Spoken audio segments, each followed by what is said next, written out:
La meesejiin isaanii direettee jira. Gaafas dhiidheen gadda kan naa barreesse la mucayyoo kana ani maqaa kanaan hin baay'ee Dubaayii yuutuubii banadha jedheetani kan hin maqaa seef godhadhe hin beeku ka maqaa isaanii kunoo kanadha tokko lama sadii afur jechuudha. Nama afuriin dubbisee jechuudha ilaalaa. Arfan sana keessaa kan naa arrabse la mucayyoo ishee kanaa jechuudha. Tokko immoo gara gadii jirti jechuudha. Gara gadii jirti kan na arrabsite tokko immoo jechuudha. Isaan durattis nama lama na arrabsee jechuudha. An akkasittiin meesejiin isaanii lama dileetii ta'e isaatii 24 guutanii hidhatanii jiru jechuudha. Akka inni dileetii ta'u mucayyoo kan immoo na dubbistee turteeyyuu ganaan deebisaafi jechuudha isheedhaan immoo jechuudha. Assalamu alaikum warahmatullahi wabarakatuh. Kabajamtootaa fi jaallatamtoota hordoftoota miliyoon beestii akkam jirtu fayyaa keessanii annagaa kudha galata rabbii bakka jiraattan isiniin jechuun barbaada dhiifama silaa viidiyoo kanaan duran dalagadha. Sammuu kootti biizii na ta'e anillee biizii ta'ee jechuudha. Kanaaf hanbadee namoonni sagalee naa qabdanii sagalee keessa hin dhaggeeffannillee asumarraan dhiifama naa godhaa isiniin jechuun barbaada. Duraan dursee waan inni isinimatti machuu dhufe ijoollee yuutuubii nuu baninaan jettanii isinii banee jiru hin jirtu lakkoofsa keessan barreessaa jedhee warroonni seeraan barreessitan lakkoofsa keessan hin gadda naannoo nama sadii qofadha namoonni lakkoofsa keessan seeraan barreessitan warroonni kaan immoo jechuudha lakkoofsa sobaa barreessitaniitu daqee dubbisee na arrabsuu jechuudha ilaal gaarummaa namaaf yaaduuni haga kanatu nama xiqqeessaa jechuudha dhugaa rabbii gaarummaa namaaf yaadu haga kana nama xiqqeessaa jechuudha argitee miti ijoo warrin dhufee isin dubbisee yuutuubii isinii bana jedhee qataroo isinii qabee warroonni immoo isinii bane jechuudha yuutuubii banuuni walitti haasofta waan ta'eef ganaa keessa seenee silkii isaanii sheernetti godhaniiti dhaqee kan hin banuu jechuudha. Akkasumas immoo akkaataatti viidiyoo walitti hidhanii akkaataa suuraa waa hundi isin agarsiisee tan deebi'aa jiran beektu amman turu agani mataa nama dhukkubsu amman isinitti haasa'u hin beektu jechuudha. Ijoollee wallaahi hin beektu. Akkuma isin naqee isin dubbisutti ani miliyoon beestiidha jedhanii naqee barreessaafi. Akkuma lakkoofsa keessan qabadhee dhufe jechuudha. Garuu jechuudha achi deebisanii na arrabsu jechuudha. Ingiliffaan na arrabsu jechuudha. Sabboontuun yookaanis immoo miliyooniin ingiliffaan beektu seeteetu ingiliffaan na arrabsiti jechuudha. Tokko immoo afaan oromootiin maal barbaacha dhufti ati naan jette jechuudha. Viidiyoo keessa isinii gashaa. Viidiyoo keessa isinii galchuu nan danda'a jechuudha. Wallaahi viidiyoo keessa isinii gashaa argani. Kanaafuu jennaani ani isin guddisuuf malee ofii kootiif guddachuu miti jechuudha.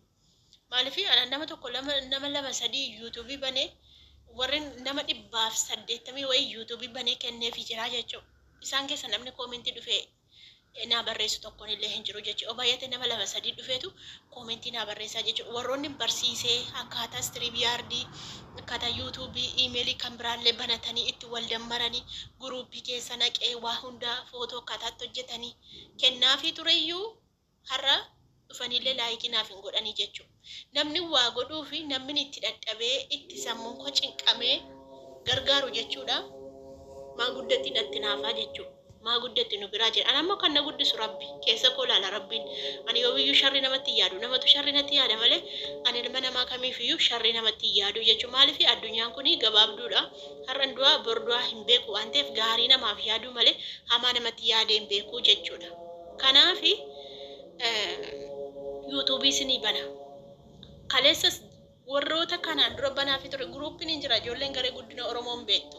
Kuuwwan hin beektu warroonni isinii banaa ture. Keessa ba'ee guruupii ijaaree guruupiidhaan sa'aatii akka guutaa ture halkanii guyyaa jechuudha.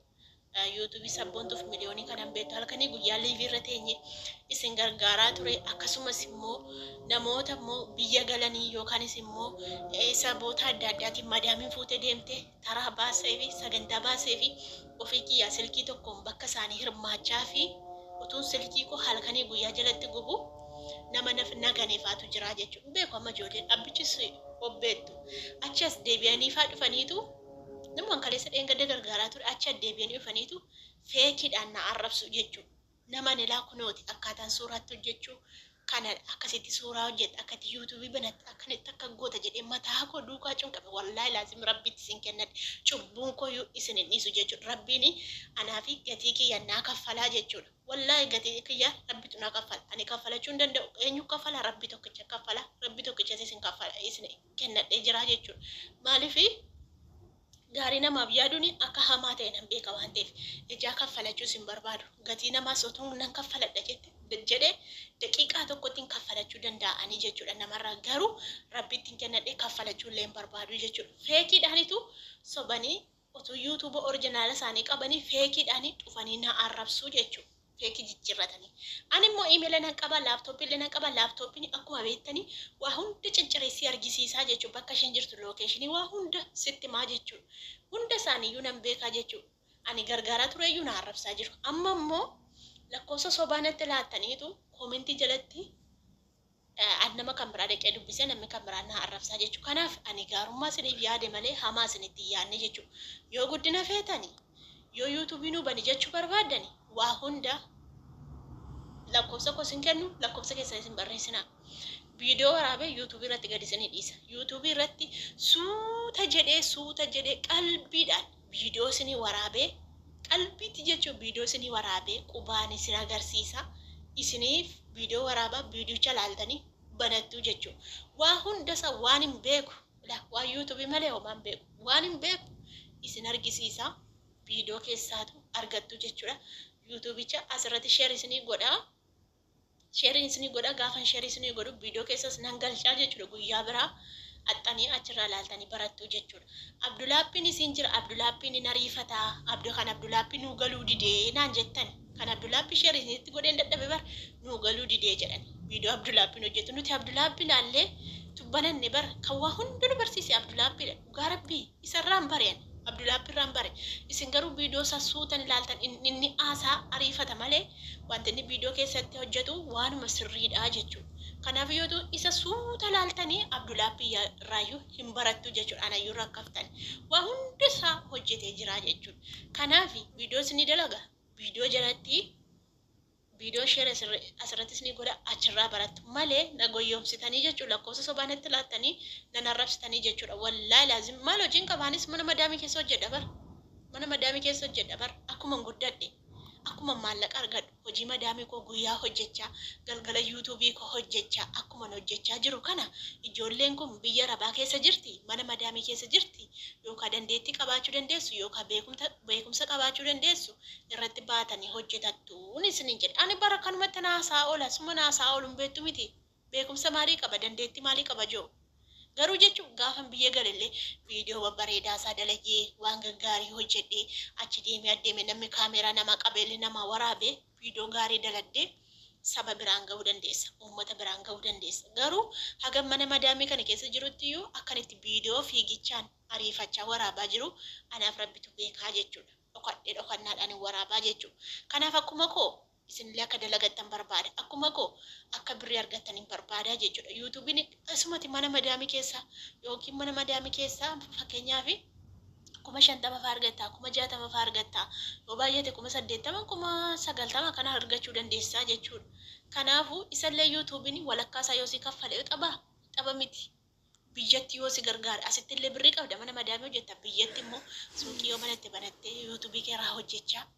Wallaahi yoo bunaaf ashaboo si bite qaldiidha bunaaf ashaboo yoo namaa bitee jechuudha. Qaldii miti. Yerootti immoo boqonnaa keessan yerootti firii. Kanaafini isiniif yaade jennaan isin immoo na arrabsitanii na xiqqeessitanii jechuudha. Kanaafiyyuu ani gatii koo rabbi irkaan fudhadha. Kan gatii koo naa kaffalu laa ilaaha illallaa qofaa jechuudha. Kanaafiyyuu namoota na arrabsitan namoota na xiqqeessitanii arrabbi tokkichatti isin kennadhee jechuudha. Waa'ee namaarraa dubbachuu waa'ee namaarraa haasa'uu ana bichaa miti kan haasa'u. Anuu namarraa bareetanii haasa'uutti jira. Anuu nama sunis achiis garasiif garanaas waa'ee nama haasa'uuni anis akkuma isaanii haasa'uutti ka'e malee hamaa fi miti har'as borisii gara dhugaan jirtu hin dubbadhaa. Gara sobi jiru hin dubbadhu gara dhugaan jirtu dubbadheetanii dalagaa jechuudhaanis. Kanaafiyyuu dhiifama naa godhaa. Viidiyoon isinii waraabaa jechuudha. Har'a silaa hawwiidhaa fi abdiirraa dubbachuu dhufe utuun dubbadheen fixaniyyuu viidiyoon dheerattee jechuudha. Tu waa'ee keessan haasa'u jechuudha. Kanaafiyyuu guyyaa biraa waa'ee isaaniitti deebina jechuudha. Kaleessa eenyu isheen maqaansee hawwiini hiriyaan sumayyaadha.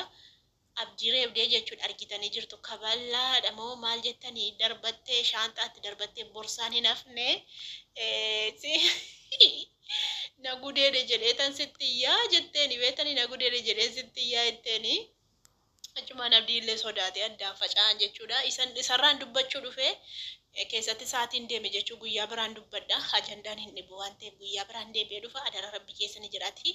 Nan goyyoomsina waa hundasaa viidiyoo isinii dalaga. Gaafa isin na gaafattani viidiyoo suuta isinii dalagee isinii gadhiisaa viidiyoocha laaltaniitu banattu jechuudha. Yoo akka haadha miliyoon guddachuu barbaanna yoo jettanii yeroo keessan sa'aatii keessan gubuu baattanii yuutuubii keessan hojjettanii wallaahi maallaqa otu maallaqa kaffalu baate nuti maaliif iyyina kanatu maallaqa naan kaffalu malee kun adabbii jala jirasi sa'aatii sinarraa kaasee jira kanatu maallaqa naan kaffalu malee yuutuubiin ni kaanii maallaqa kaffalaa jira otu maallaqa kaffalu baate maaltu na iyyisiisa rafuu narrafa ani immoo yeroo ittiin rafu yeroo itti boqonnaa kooti badee viidiyoo hojjedhaa jechuudha. Kanaaf yeroo keessan itti fayyadama carraa keessan itti fayyadamaa jechuudha. Yeroo keessan of jalaa hin gubinaa yeroon hin dhaabbattu waan ta'eef akkuma umuriin keenya deemu yeroon illee hin fiiddi. Yoo ofii keessanii dhiiftan mucaa keessaniif dhala keessaniitii fi